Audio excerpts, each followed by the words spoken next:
Hi, today we talk about Reiki. So, Reiki itself is a Japanese term, and in Chinese we say língqì. Língqì. Ling means spirituality. Qi means energy. So, in Chinese, we talk about qi all the time because it's about, the circulation of energy in your body. So you will hear about qi, for example, in Chinese medicine. So altogether, 灵气 means spiritual energy. So this is Reiki. So Reiki, it's a form of energy healing.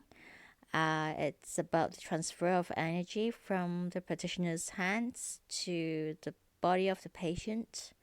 So it helps to reduce pain and reduce stress of the patient, so that after that, like after the practice, you will feel more relaxed and more calm and peaceful.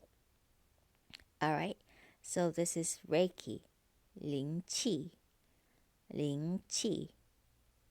So you see these two characters are written on the right hand side of the video. So I hope that you enjoyed this video, and please check out other videos as well. And please subscribe if you haven't subscribed yet. See you.